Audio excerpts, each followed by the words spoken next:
Good morning, everyone, and welcome to our webinar on this sunny Friday. Hopefully it's sunny where you are. My name is Stuart Calvert, and I'm one of the regional directors with People Puzzles, and we're glad to have you on today to listen to our musings on accelerate your business growth with a sound people strategy. We are recording the session, and it will be forwarded to anybody that's registered with us, along with a slide deck. So if you scribble some notes frantically, all well and good, but as I say, we will be sending this on post the end of the session this morning. Sorry, we're planning to finish about 10:30, and we've got an hour scheduled. Hopefully, we'll have some time for some questions. We do have some questions that have been forwarded into us already. We'll do a bit of a Q&A at the end, subject to time. So let's press on.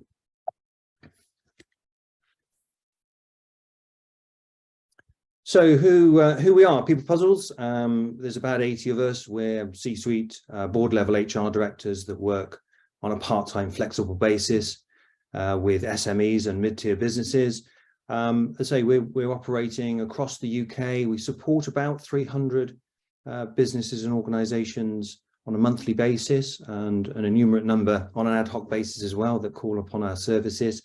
One of the benefits, we've got a hugely flexible no ties model, where you're not locked into a long-term contract, and we've found that's been hugely beneficial to clients. But I think importantly, we develop that relationship at the outset and provide guidance and support every step of the way of the business journey, really. So we're a critical friend if you need us, and importantly, we're independent, so we're able to provide that exceptional advice to you should you need it. So what do we do? There's a big table there of sorts of things that we work on and get involved with. Top left, HR strategy and people planning for growth, which is what we're talking about this morning, right down to HR systems and tech, cost reduction, talent management, again, a big topic that we're going to talk about today. Culture, engagement and productivity. We're very big on engagement. We think it's a really important part of business and people strategy. We'll talk a bit about that again today, but there's a bit of a flavor of what we do there. So how do we do that? Bit of a wheel on the left-hand side there. We always kick off with what we call a discovery diagnostic, a bit of a deep dive into your organization, find out what's working well and the sorts of things that we can attend to on your behalf to really press the accelerator pedal on growth. We of course resolve urgent issues. We often get called in to solve some problems that have arisen, and we do that expeditiously and in a very competent and confident way. Importantly, if you've got a strategy, what's the plan to deliver? So we'll talk about that this morning, and again, that's part of our makeup of how we work with our client companies, and we implement and embed that plan for growth. We're part of your team, so we're embedded in the organization, albeit on a part-time basis, but importantly, we're there when you need us and at the end of the phone if we're not on site. Now, we're big fans of engagement, as I said, and we know from Gallup's research, that fantastic global engagement organization, that businesses with engaged employees are significantly more profitable, and they enjoy much lower absenteeism. So it's a big part of what we do for good reason. So what about today's webinar? Why have you joined us? Well, we're talking about accelerating your business growth with a sound people strategy. So our panel, I'll introduce them shortly. We're going to talk about how a dynamic people strategy can accelerate your business growth. Talk about leadership team development. We're very fortunate we've got one of our clients who is going to talk very candidly about this. But leadership team development, why it's key to driving your plans to succeed. And of course, a very big topic at the moment, and has been for a little while, how to attract and retain the best talent to deliver results. Ultimately, you can't do it on your own. You need a great team of people around you. How can you get them on board? And importantly, how can you keep them? So that's the topic areas we're going to talk about this morning. As I say, we're going to run through those topics, and we'll take questions at the end if we've got time. So who's who? That's my happy smiling face on the left there. I'm delighted to be joined by two of my fantastic team. We've got Emma Crooks, who's one of the HR directors of People Puzzles, Julia Gorski, who operates in a similar role. These guys or ladies work with clients on a portfolio basis, supporting them in their growth plans and challenges with people issues. And I'm absolutely delighted to be joined by the CEO and founder of Versantis, Nick Roberts, who's with us today. Nick's been a long-term client of People Puzzles, and he's going to share some of his experience and ups and downs of running his business over the last decade or so. So that's us. I'm going to stop sharing my screen now, and we'll kick on with getting on with the topic. So guys, thanks very much for joining us this morning. So I guess the first thing is, kind of having that people strategy for business growth. Why is that important? Why is having that strategy important to any business owner that's joining us this morning? Julia. Thank you. So I think there are a few reasons why it's really good. I think often businesses are kind of held back by their people. If they don't have the right strategy in place, if they don't have the right people doing the roles in the right roles, and with the right targets, it can hold them back. And I think a good people strategy allows you to really focus on those things you should be doing that ties in with your overall business strategy. And there's loads of things we can do in HR. We can take loads of actions, loads of great things, but actually we need to choose the right things that fit your business and help the success of your business and the growth of your business, and really focusing on 2-3 things that are going to make a difference, rather than try and cover too much and focus on things that might be nice but don't necessarily have the impact for your business. And it is very different for the different businesses that I work with. I think the other reason why I'd say it's critically important is because it's always very busy. I don't have a single client that's not incredibly busy, and a good people strategy, like a good business strategy, can act as your guiding light. So as you kind of end up in very tactical, reactionary stuff of things just happening every day, it allows you to take that step back occasionally and go, what is it that we need to do? What are the things we need to focus on that are really going to drive long term? And it allows you to kind of refocus when things do get a bit crazy, which I think they always do. So those are my main reasons. I think that's a really interesting phrase you used there about being reactive to what's happening, because we're all busy people and our clients are incredibly busy. So kind of everything lands on the desk. So as you say, if you have an opportunity to step back and maybe think about it, I think that's a really important point. Emma, you want to come in there? Yeah, no, and I think actually that's part of the people strategy, isn't it? Creating that environment and those conditions to be able to flex, to be able to meet the needs of the business for growth and success is what actually is one of the key pillars of that people strategy.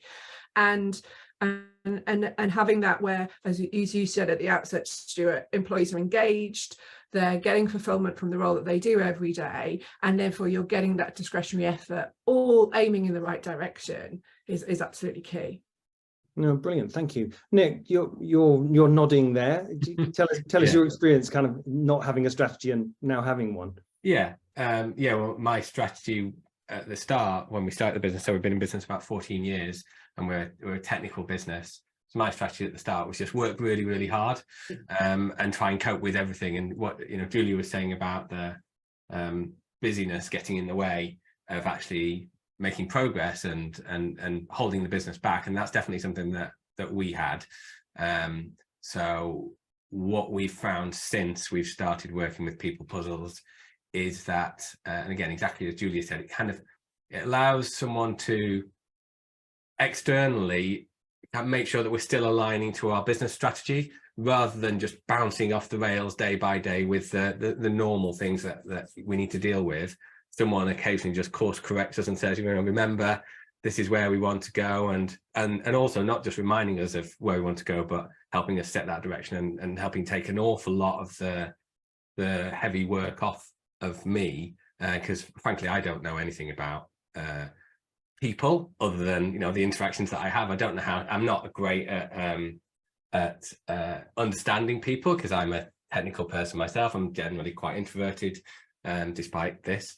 And so having someone who can say, actually, if you think about the problem in this way, if you think about the strategy in this way, if we look for this sort of personality type or this sort of skill set, then it will help drive the business forward.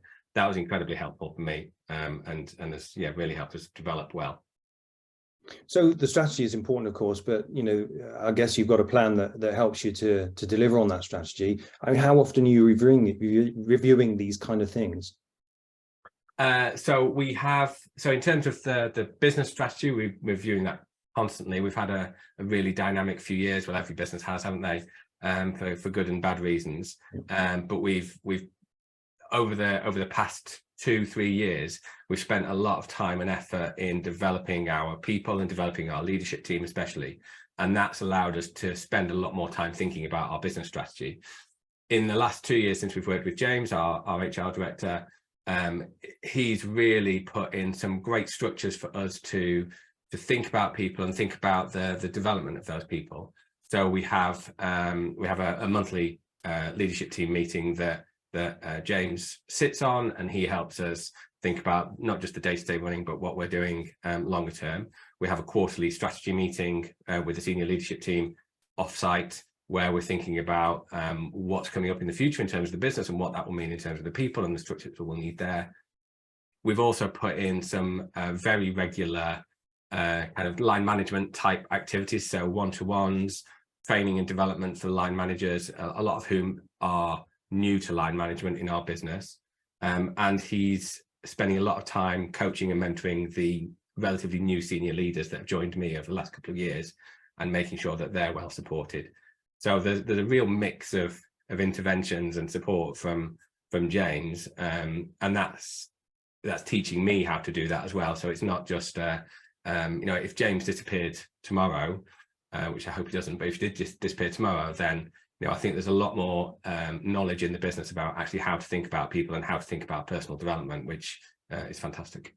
Sounds like you've become pretty structured. And I guess, Emma, if I can come to you, yeah, Emma, if I can come to you, we've all seen where plans aren't in place or plans aren't being followed. I mean, what's the dangers there if there's not a robust plan that's across the business? What have you seen? Well, let's pick up where we left off. We were talking about leadership development there with Nick. The danger there is obviously if you don't have that leadership development in place, then you don't have leaders who are driving the business in the right direction. You may not have the right skill set in your leadership team. You don't have necessarily good talent acquisition. You might have high turnover of staff. You might be exposing yourself to legal and regulatory risks that you're not aware of.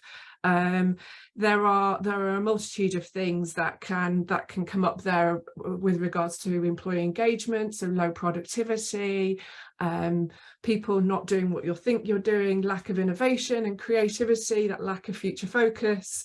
It can, there's a multitude of things in there that if you don't have that plan in place, that alignment and drive of going forwards and everyone pulling in the right direction, that can occur.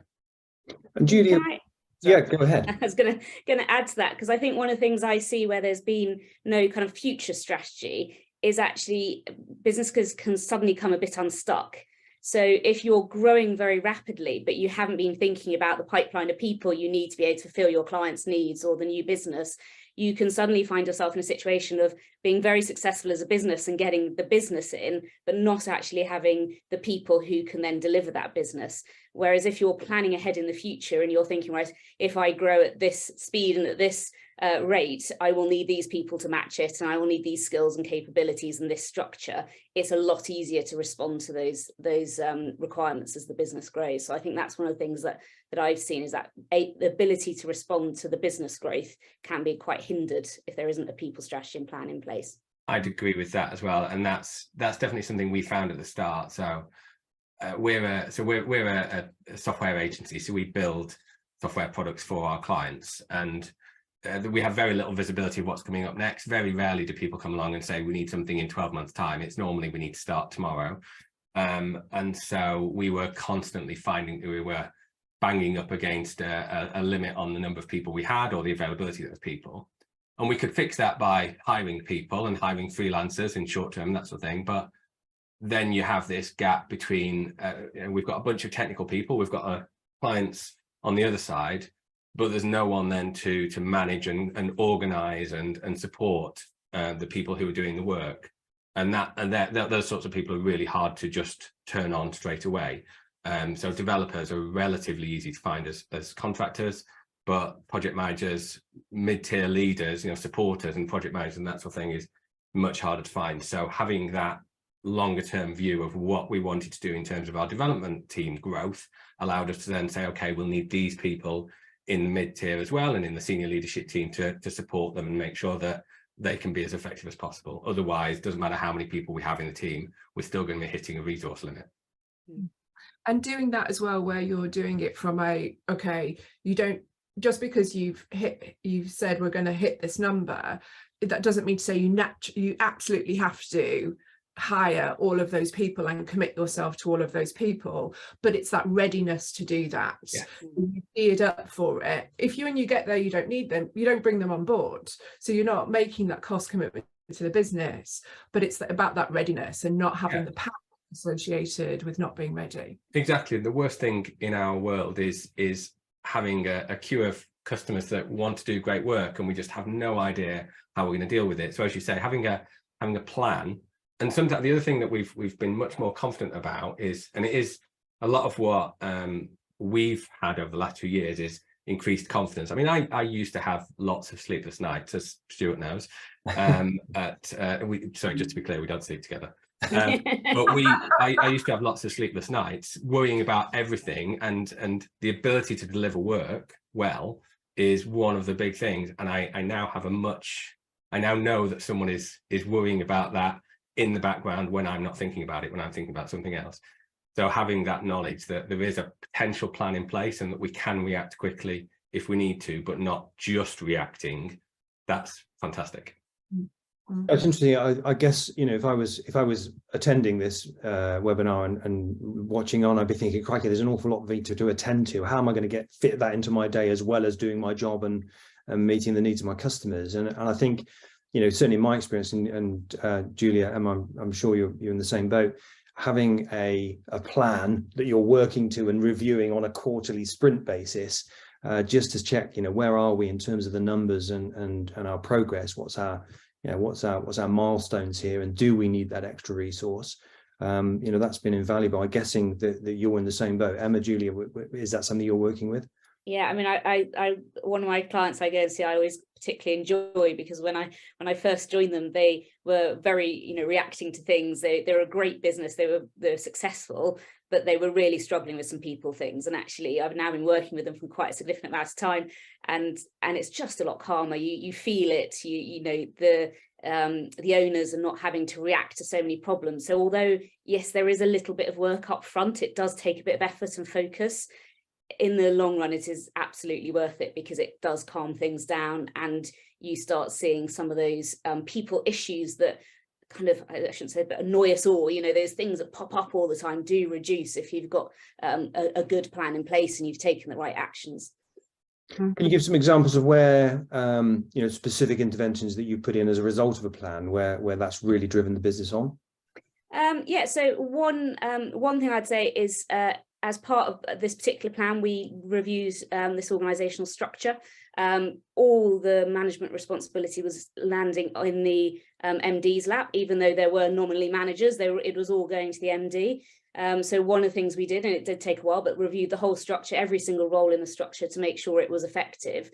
And one of the things we discovered doing that was that we had people who were working on things that actually didn't have that. They were working really hard, they were great, but they weren't really having the impact on the business that they should. So we changed some roles. We actually brought in a new role in the management team to kind of really give them a good management structure, which took some of the noise away from the MD and let him focus on the more of the strategic side of things. And then we made sure that everybody was very clearly communicated their new roles, the new structure, how it was going to work. And I think we've done lots of other things as well around engagement and all the other things. But I think if I'd say one thing that's had a massive impact, it's just putting that structure in place and making sure people are really clear on what they do, how it contributes to the business, how the managerial structure works. And it has worked very well. Brilliant. Emma, I think you wanted to come in there. Yeah, no, it just triggered a thought for me in one of the clients I'm working with. 2 bottlenecks in their pipeline that we were able to identify that actually a plan to gear up. One was a really niche specialist skill set, and so putting in place an approach there that in HR speak is buy, borrow, build. So not just going out to find that one individual to put all of the pressure on that, but taking an approach that said, we're going to see what's available from a short-term contractor perspective, we're going to see what's available then whilst we recruit, and we're also going to go out and build relationships in a pipeline with local colleges for the future, who will bring on board on a temporary basis, but to build that relationship and pipeline of talent for the future. And that actually has just eased that bottleneck, and also given confidence in the business and in the team that there is that availability of skills, so that panic mode isn't there anymore. No, I understand. And Nick, I can see you sort of nodding. What's the one thing from having a robust plan that's really helped your business, would you say? Well, I'm actually going to say two things. That's right, because I love to talk. Yep. Introvert loves to talk. So Julia was talking about clarifying individuals' roles and responsibilities, and we've done that over the last couple of years. Certainly in the senior leadership team, everyone's now got kind of core accountabilities that they're responsible for, and we're still working on that because it's always changing. But people know kind of what's their position, what impact are we wanting them to have, and what are they in control of, and what can they kind of ignore, for want of a better words, because someone else has got it. So that's been really important, because that's helped me. I was the MD that Julia was describing, where everything came through me, things that I didn't want to, but no one knew who else to ask. So that's removed a huge amount of cognitive load from me. But the other and the biggest thing, I think, is when James started with us, he did the kind of audit thing that you talked about, looking at our business and saying where are the issues. And the thing that he identified primarily was that I was the filter for everything and the blocker for everything. And so we specifically went out and recruited a person who we knew would be able to develop into an MD. So he was a relatively experienced person in another agency. He wasn't an MD. He was acting up a lot of the time, but he wasn't actually an MD. And we brought him in, and we've developed him over the last couple of years. And he took over as MD at the end of last year, and he's doing an amazing job. And I sleep like a baby now because I know that he's in charge, and that's all because we thought, what do we want in 2 years' time? How are we going to free Nick from the day-to-day? So that's brilliant. You've touched on a couple of topic areas that we're going to talk about shortly. So I want you to hold that thought, particularly around leadership and succession planning. So that was really useful. Thank you, Nick. So for anybody that's listening in and watching this morning, Emma, Julia, what's your 1, 2, or 3 must-dos around having a robust strategy and plan for SME organizations that we work with? What's the kind of the top tips? I mean, one might sound obvious, but it is essential, is to make sure it ties to your business strategy. So if you do people strategy in isolation to a business strategy, it's not going to make sense. So I think if you haven't got strategy always sounds like a grand word, doesn't it? But if you haven't got the sense of a direction and where you want to prioritize your business in the next few years, do that first, then have a look at the people strategy and tie it in. So that would be my one top tip. Okay, Emma? Absolutely what Julia's just said. But my other piece then would be engage the team around it and communicate really effectively, and include them in setting that strategy and how it's delivered, so they have ownership of it and they're really clear on how they contribute towards it. No, absolutely. Great. Thank you very much. Thank you. So let's move on to the next part then, which is around leadership team development. And I guess, as a business grows, we acquire more people. And as Nick said, everything tends to land on the leader's desk. So I guess developing future leaders and having people you can rely on and shoulder some burden is clearly very important. So Emma, how have you addressed this with your clients? What have you done about ensuring that there's that leadership team in place that help to drive the plan? So a percentage of the clients that we work with in the SME space are often founder owners. So what drove them and their passion and excitement of doing that and setting up the business then doesn't necessarily equate to their skill set as it grows, and so recognizing what role they want to play in that, and then how you build a team around it with the skill sets that are needed to operate the business going forward and to enable its continued growth and success, I think has been a key part of some of the work that I've done. And it's keeping it enabled around how do you keep that team working together to deliver on the business, and keeping true to the values of that business as it was set up in the first place and what that founder owner wanted it to be, and not losing that in the essence of what it is, but building that into business goals, engagement, values, what the client and customer experience wants to be. And what does that mean to enable it from a process perspective? We don't always like processes because, again, small business processes aren't in place. They feel very rigid all of a sudden. But actually that enables consistency in service, consistency in delivery, consistency in employee experience and customer experience. So in terms of leadership team development, a lot of what I do is about making sure that the right people are in the right roles, they're developed for the future, they've got those skills to do that for the business. Okay, thank you. Julia, what Yeah, I mean, I'd add to what Emma said, because I think one of the things, if you're running your own business, is understanding your own gaps, or you know, where the skills that you don't have, and recruit to those gaps in your leadership team, I'd say is essential. I think it's something that Richard Branson always talks about, is that you make sure you're surrounded by the people who can do the things that you can't do. And I think that's particularly if you're a business founder, owner, MD who potentially doesn't have those, loves the people side of things, then make sure you've got someone who can help you really manage the team. So I think that's one thing. When I look at leadership, I always look at it in two lenses. One is the individual, whether you've got the individual leaders and how much development they need and what interventions you can put in place to support individual leaders, but then as a team and as a collective team, because one of the things you can often see is unintentionally leaders can kind of work against each other because they've got different styles, different ways of doing things, they're not being consistent to the messaging. So I think when you're looking at supporting a leadership team particularly, you do need to look at it through those lenses. Do people have the individual capability to lead and manage? And does the team work together? And I think there are interventions that are very different that you use for each of those elements. And then, I mean, one of the things I would say is that when you're looking at leadership and management capability, start as early as you can with people. I think one of the things we tend to do is people get to the top and then we go, oh, they don't have the management skills. But actually think when they're right at the beginning of their career, how you develop the management skills. And there are some simple ways. You don't have to necessarily do expensive courses. If you've already got good managers, get them to mentor the up and coming managers, and just support them and give them the skills as they grow and develop. And I think that's a lot easier to fix early in people's career than it is to try and fix it when they've got to the top. Nick, I know you've got first-hand experience of this.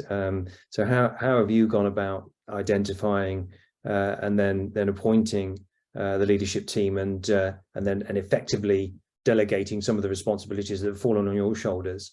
Badly originally, because we did exactly what Julia just said there, which was kind of we waited till people got to the top and then we said, great, now you're a manager.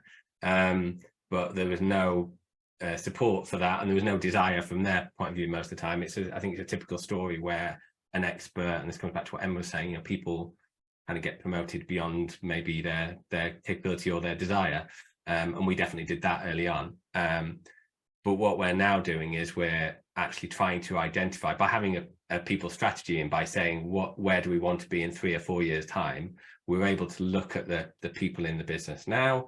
We're able to think about who we think might be a great future leader, but also we're very transparent about the fact that we want people to grow within the business. We've got one of the things we've put in place is a really open kind of pay policy, so everyone knows what the opportunities are financially and from a role point of view, and people can kind of put themselves forward for that kind of position. And we've got a few people in our team who are really in that mindset of, actually, I want to continue to progress in my skills.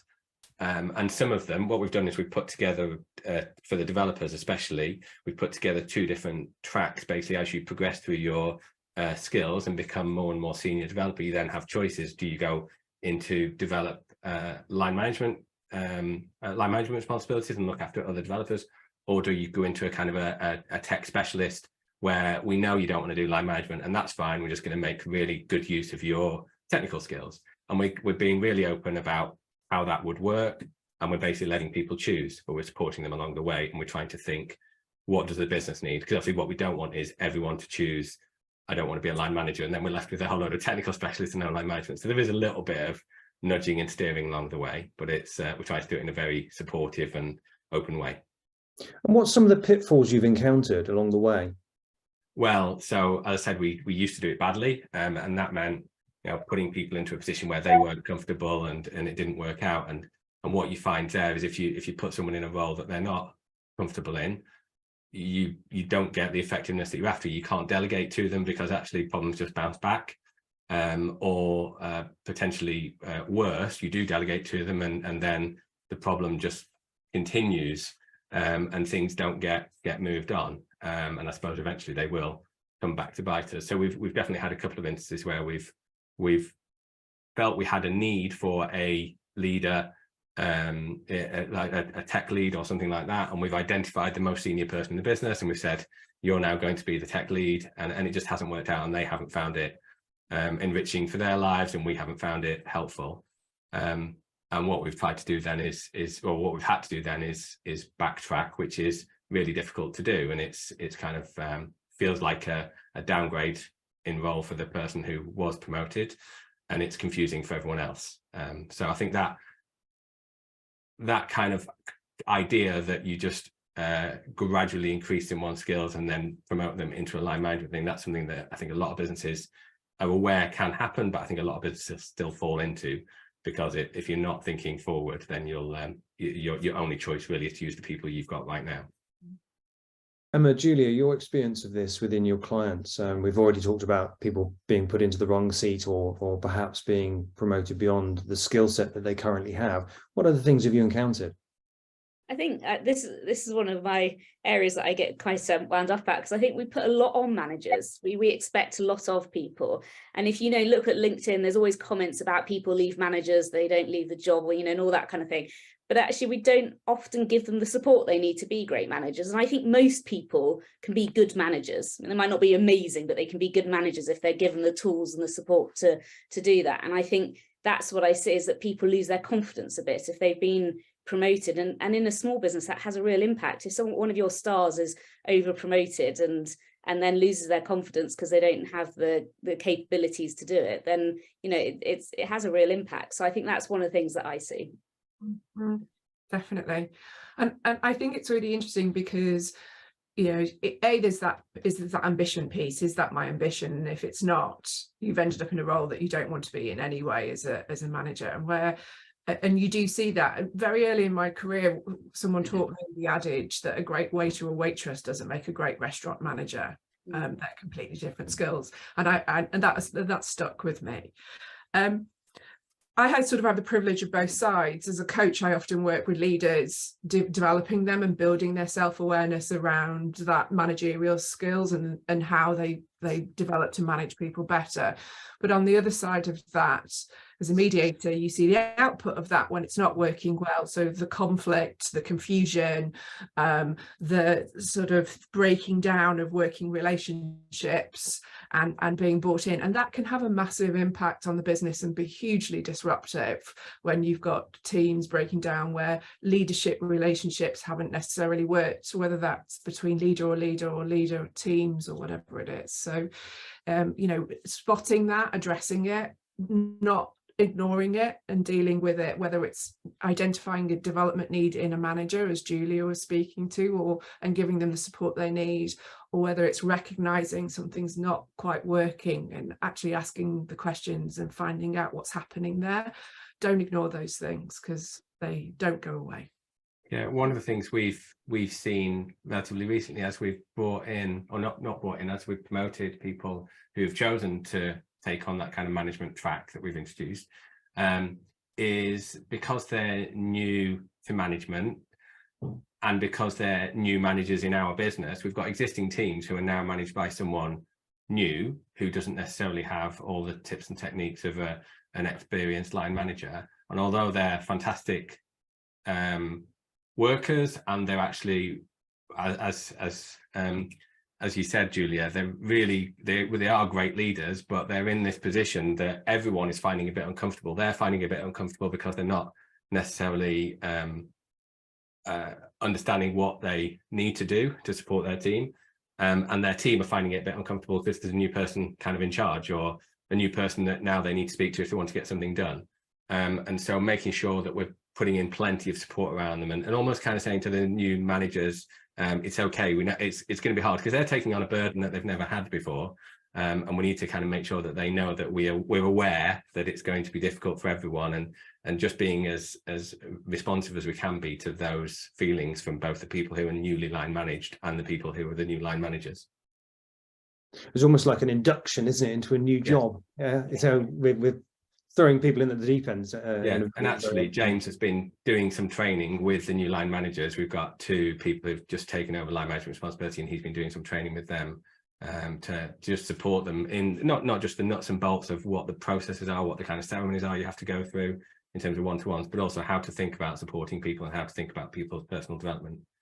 So that's also great, because that means the future strategy of kind of our people and how we develop them is also being thought about by the line managers, not just by the kind of senior leadership team.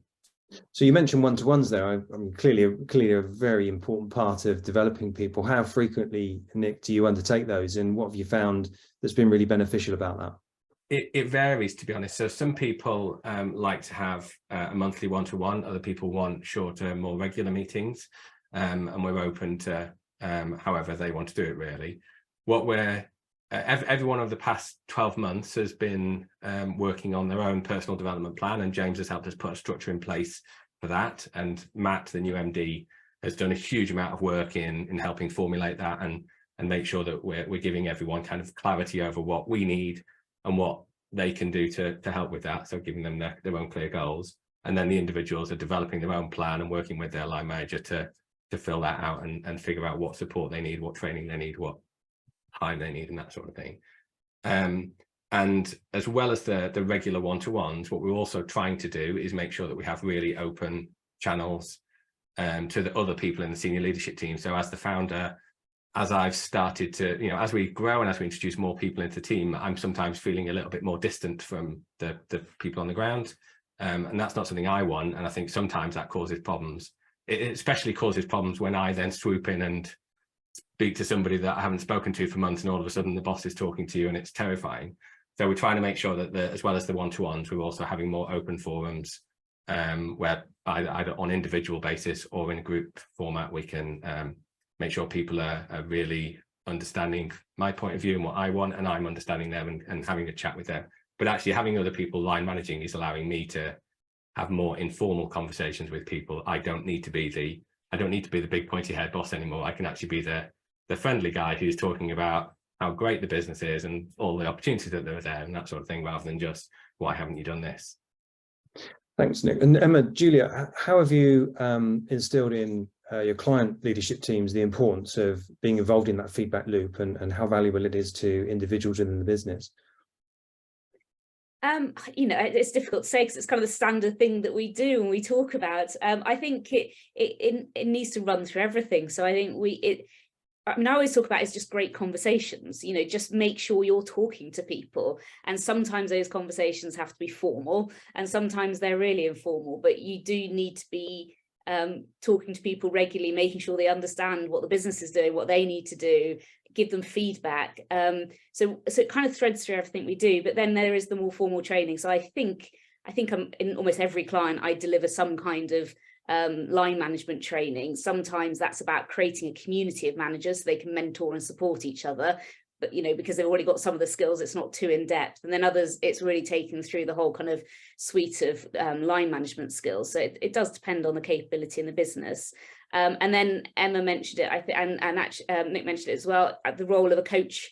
I think we all end up playing that role with our senior leaders in particular, of coaching them and supporting them and making sure that we're there kind of to say, if there are difficult conversations that need to be had, a little bit of a practice, a little bit of a safe person to kind of talk it through beforehand. So I think that, three different things that we do, but it does kind of go through everything. I think great conversations and management skills. Brilliant. Emma, anything to add? I just think that, if I may, Stuart, the comment that it's also really key to employee motivation. So creating that feedback loop and that whether it's as a one-to-one, whether it's team conversations, but having open communication where employees have the opportunity to share ideas, raise their concerns, anything like that is absolutely key to their motivation. Brilliant.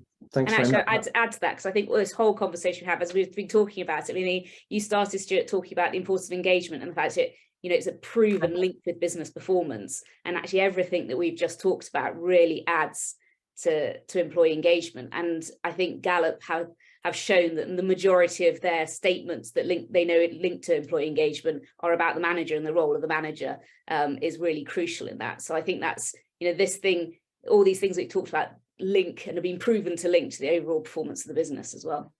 But it goes back to what you said at the outset, that you've got to help managers have the skill set and know what to do that. It's not just a person going in and going, right, I'm going to sit down and talk to you now. How are you? Right. You've actually got to develop that skill set in people to be able to gauge, build those relationships of trust, talk about, you know, these are things you need to cover, and help them make that step change in how they're approaching their team. Yeah, it's interesting, isn't it? Because we haven't mentioned the appraisal word once. Which I know anybody watching, I'm sure, oh crikey, appraisals. But we've talked about, you know, the importance of engagement through leadership and talking to individuals about how are they getting on, giving them feedback, discussing progress. And we know those are big drivers of engagement and happiness in an organization. So I'm really pleased we didn't say appraisal, but I've now said it 3 times. Okay, moving on. I'm conscious of time. So I just want to talk a little bit about the job market and actually things like talent acquisition, that dreadful phrase of, you know, how do we get great people on board, and actually how do we hang on to them? And I'm sure there's a lot of people that will be either really struggling to employ new people to fill gaps that they might have, or indeed they might have some great people that they're frightened of losing. Let's be honest, there's plenty of that activity going on in the job marketplace at the moment. So first of all, guys, what's happening in the job market? What are you seeing out there? I would say it's really variable. I think there's a lot of stuff in the press that makes it sound like if you ever try and fill a job, you're not going to find anyone. And I don't think that's true. I think some roles have been very easy to find and haven't changed at all. Other roles have been really tricky. And I think one of the things I would suggest to everybody is have a think about what roles you've got. And if you are finding it difficult to recruit, just think about how you might do it differently. I found that in one client, we advertised a full-time role, got something like 2 applicants for it, managed to fill it. Then the same role came up part-time and we had hundreds of applicants for it. So just a slight change in hours completely changed how many people we were having applying for the role. And it was the same with a different client on location.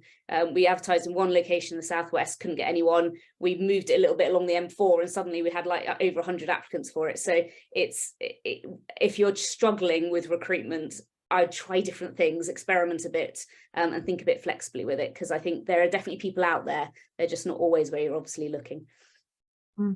Yeah, it's definitely there's some pockets where technical skills are a challenge, and you just have to be more creative, as Julia quite rightly says.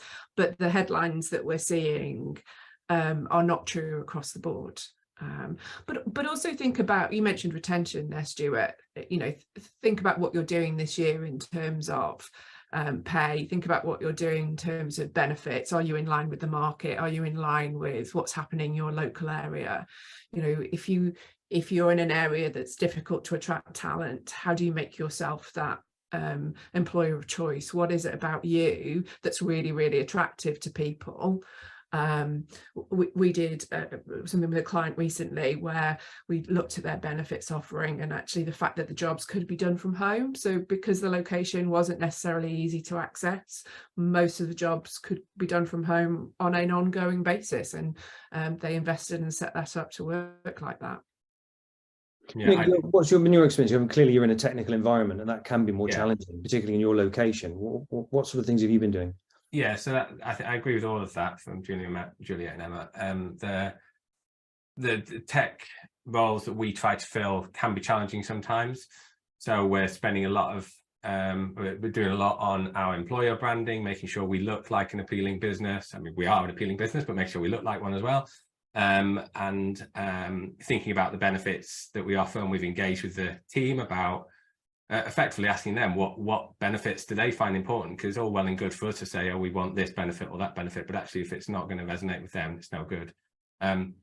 We are also thinking about, or we're trying to develop our junior developers and thinking about retention at every level as well. So obviously we don't need to hire as many people if we don't lose as many people. So what we want to do is make sure that everyone knows they've got a long-term future if they want it with us. And that saves us an awful lot of money and training time and hassle and culture change and all those sorts of things. So that's a big thing, is just keeping ourselves as appealing as possible. And we also provide an awful lot of flexibility at the moment in our working patterns. So we're very happy with part-time working, flexible working, job shares and those sorts of things. And I think that's kind of needed in our market, and it's easily supported in a tech industry, really. Yeah, the world of work's changed significantly, hasn't it, since the pandemic, and working from home and flexible working. And I was talking to a client earlier in the week who was mentioning they'd been trialing a 4-day week, which has gone down exceptionally well. They don't have a problem with retaining good talent, and they're in a tech environment. So there were clearly things that could be done. Nick, you mentioned employer branding there. That's something I've been talking about with my clients for a long time. What's your thoughts on that? And Julia, Emma, I'd like to hear how you feel about that phrase of employer branding. What does that look like? Gone are the days of putting an advert in the newspaper or indeed online, or use the word there, didn't I? Online. And clearly that's not enough anymore. What other things are we doing, particularly around employer branding? Yeah, so it's all well and good to know that you're a great business and have a team that loves you and that sort of thing, but if it doesn't look like that from the outside, if you don't present your own picture, then new people are not going to know. So we know from interviews that we've had recently and hires that we've made recently, people do look at your website, they do look into what you've done, they read your case studies, they look at your customers, and they try to make, they're thinking about, is this a business that aligns with my values, with my goals? Are they going to be flexible in the way they want? Do they have a slide in the office, or whatever it is that people want nowadays? So making sure that we're just checking how we're presenting ourselves externally is really important. And obviously for some organizations that might mean things like looking at Glassdoor and those sorts of sites. I mean, for us, we're probably too small really for that to make much of a difference. But you do want to make sure that there's nothing bad out there that you're not reacting to, as well as making sure that you're presenting yourselves as well as possible.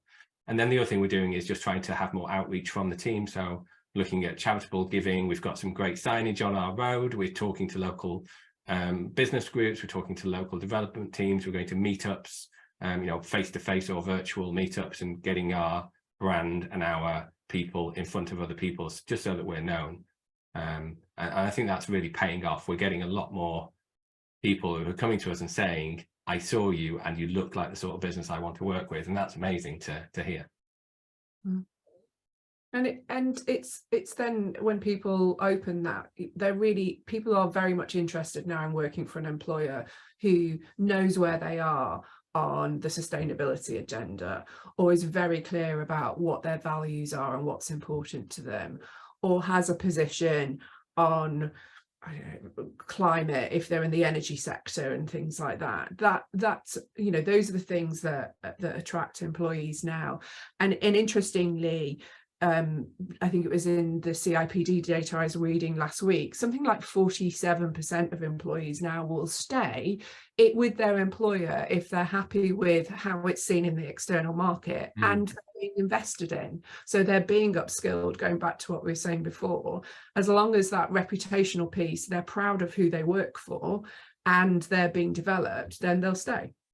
That retention is there, even if the pay is not competitive, ironically. So yeah, we've had people that have thought of leaving, and we've had a conversation with them where they've effectively said, I'm leaving for money, and then we've had a conversation, and we might have to meet in the middle, or do something on their money if we agree that actually that they can get better elsewhere. But a lot of why people tell us they want to stay or tell us they're thinking of leaving is because they really don't want to leave. So they want to give us an opportunity because they love the business. So you're absolutely right.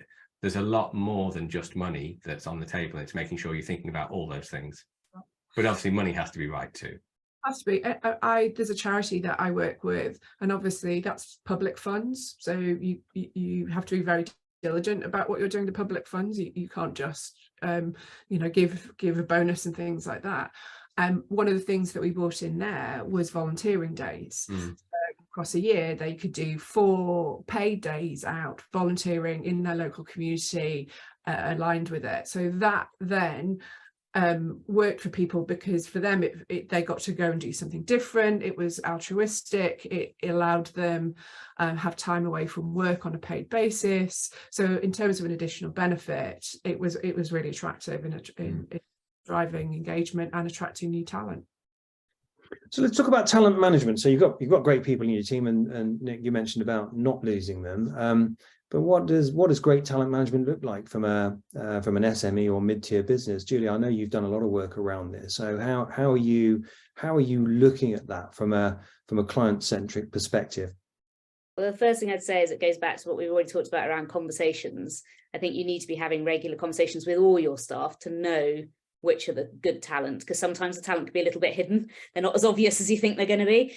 So I think having those regular and great conversations with people is a first thing that you must be doing. I think it is about knowing your team, knowing what you need in the future of your business, and then matching people to it, and recognizing that talent means a lot of different things. And I think Nick talked about it.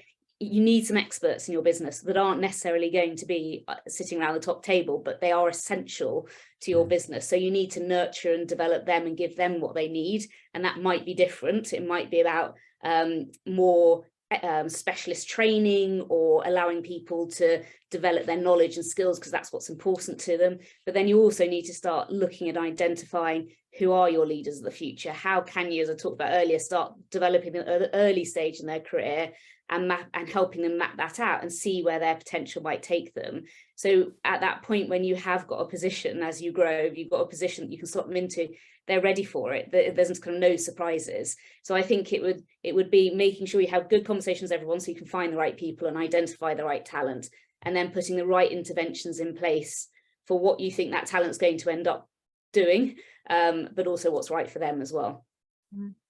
I would just add, sorry, can I add lead by example? I think that's Yeah, please. I think leaders leading by example, and people wanting, seeing that and wanting to work in that environment for that individual, I would add, as in terms of team development as well. And team. I'd agree with that, and I'd just say, as the founder, that's really hard sometimes. So for anyone who's a founder, or even just a small business leader or owner, they it's hard to always have your game face on, and it's hard to demonstrate the behavior you want. But that's why it's important to have other people around you that are good at it. And the thing you said, Julie, about having the conversations with people about what they want. Again, some founders might not be great at having those conversations, because they'll just be thinking, well, I want you to do X, rather than asking, how can we help you? So again, thinking about having that either external person like People Puzzles, or just having someone great at that in your business who's good at identifying the skills that might be a bit more hidden in your team. So it doesn't have to be the owner or the founder having those conversations. It needs to be the right person having those conversations. But yeah, I agree with everything you said. And I think you just prompted another thought. I think part of talent management, good talent management, is also knowing where you've got big risks in your business. So often, and in fact, I think in almost all small businesses, you end up with a couple of people being really critical to the business. And if they weren't there, the business potentially could fail. And I had that a real risk in a client recently. I think making sure you can identify people who could step into those roles, either as a kind of panic, as an immediate thing because something happens, or in a slightly longer period of time, if someone does leave, is critical to make sure you've got that kind of risk management in the business, and you've got contingency plans in place if anything does happen. Yeah, and those succession conversations, there's nothing wrong with having a conversation that says, this is what we're thinking about for you. You're not making a commitment. You're just talking about what the 2 to 3 year plan is. I've got a client who there were 2 key individuals that were it would have been the end of the world if they lost them. They had no idea how important they were to the business. No conversations had ever happened. And just hearing that and being told, this is how much we value you, this is where we see you as in the future of the business, was a massive step change for them. Yeah, I think the message loud and clear here is regular communication, feedback, and talk to people. Yeah. I'm very conscious of the time, so we have had a few questions come in, so I'm going to move on a little bit onto Q&A. And Emma, you mentioned about succession planning there. What does that look like? And I know, Nick, that is something that you've been involved in recently. So what is that, and how do we make sure we're attending to it? Emma, yeah, just kind of fill in the gaps there a little bit for me. So succession planning for me is about having a future focused conversation about where you've got key roles that, as we just said, you can't afford not to have, or where you've got talent gaps that you see coming up in the future, and then identifying individuals within the business that you need to have conversations with. Is this in line with their aspirations? So it is or it isn't. So you're not putting a round peg in a square hole, and then identifying where the gaps are and going out into the market and having a look at how hard it is to hire those in the future. And Julie, your experience of that, I know again you've been quite heavily involved in succession planning with the clients that you've worked with. What have you to add to that?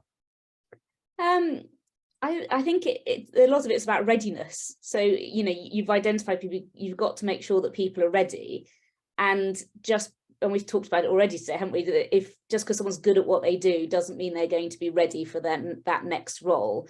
And actually supporting that individual to network better, to understand what's going on in other businesses, to build their commercial skills if they're in a technical role, or their leadership skills, whatever it may be. I think the reason why good succession planning is it gives you that readiness, so you don't get that sudden drop. When someone takes on a new role, you always see a bit of a drop in performance, but actually it's making that small amount of time as possible so they can be up and running really quickly. Nick, I know you've got first-hand experience, recent experience with this. Can you share that with us, please? Yeah, so as well as just in general, as well as kind of allowing people or sharing with people what their options are within the business and what our vision is, so they can kind of opt into kind of future leadership. We're also doing kind of now and future org charts and trying to think about where do we think the organization structure needs to be in the future, and then kind of having a conversation about amongst ourselves as senior leaders where we think there might be individuals that we would say, well, they might make a good route there, and then we'll have those open conversations and say, we love you, we want you to develop in the business, we think you'd be great at this, what do you think, and start that way. But yeah, the big thing that I said earlier was about Matt joining the business as a future MD. So we saw that as a 18-month to 2-year cycle, and that's worked out really well. And what James helped me understand is what are the things that I'm really good at and that I really love doing, and which are the bits that I, let's say, love less.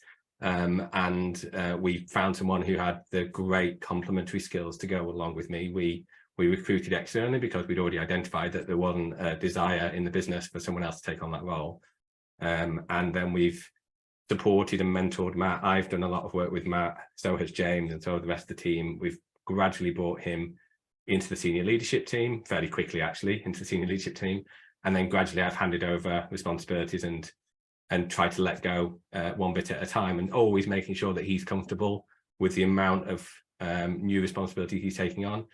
But he's like a sponge, a responsibility sponge. He's just amazing. And I don't know where I would be now if we hadn't started that 2 years ago, but it wouldn't be in a happy place, I don't think.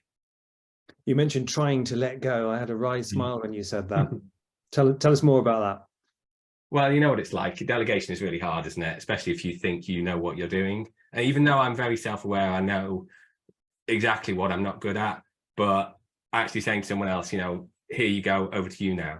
And especially if I see people worrying about a problem that I've given them, I want to dive in and help them solve it. And I know that there are ways to support people, but my tendency is always to go in and solve the problem rather than support them to solve them. So it's been a really difficult journey for me, and probably for everyone that works with me. in terms of when I say to someone, that's over to you now, actually making sure that I am out of the picture at the appropriate time. So I'm not kind of watching and waiting and tinkering and trying to help, but actually getting in the way. And James has been really helpful in that. He helps me stay honest to the aim, which is actually let other people make the decisions now, Nick, let other people take the responsibility and take ownership. So that's been really valuable, because although I'm fairly self-aware, sometimes I can't stop myself. And even at the helm, there's stuff to learn, right? Oh God, yes. Great stuff. Thank you. We've had another question around ownership and accountability. So Emma, Julia, what's got to be in place for the team to take ownership of issues and their solutions? I think you need to know what direction the business is and what the priorities and goals of the business are. I think those have to be cascaded really well. So if it's, you know, key performance indicators, targets, when it can be on a shorter scale if you're doing sprints and working in a more agile way, but I think that's got to be cascaded and understood by people right through the organization for them to take accountability for it, because otherwise they don't know what they're taking accountability for. And then I think they need to be held to account. So again, going back to, you know, regular good conversations where people are clear on what they need to do, but also given feedback when it's going well and when it's not going so well and what they can do better. So I think that, yeah, those are the kind of key things for me. Yeah. Okay. Give them space to express concerns and ask questions. So make sure there's somewhere that space is there to do it. I think also empower them to take the action and find the problem themselves. So, you know, Nick, you were saying it's really hard to do, but actually holding that space and saying, using open questions, saying, well, what do you want to go? We'll go and have a think about that, go and explore that, come back, test it with me again, and just sticking to that line without getting into that swooping down to solve it yourself, and just trusting them to do it. Yeah, I think that trust is the key thing. They've got to know that you trust them, because if they don't believe that you trust them, they'll never take accountability for it. Brilliant. And clearly setting some very, very clear expectations and what good looks like is very much a part of that. Fabulous. Thank you. I'm conscious of time. I think we're running out. So I think at this stage, we probably want to just refer back to our slide deck and look to wrap up. So just wanted to say to anyone joining us and viewing this at a later date, thank you very much for getting involved, and thank you particularly to our panel, Nick, Emma and Julia. We would like to offer you a complimentary call. We'd love to help you accelerate your business growth. So by all means, get in touch with us on those details on the slide there. We also have on our website a free audit tool that allows you to check where you are in terms of your people and your strategy. By all means, you know, go online, look at our website, and you can download for free your very own report based around your people strategy. So thank you very much for joining us, and have a great day. Thanks. Bye.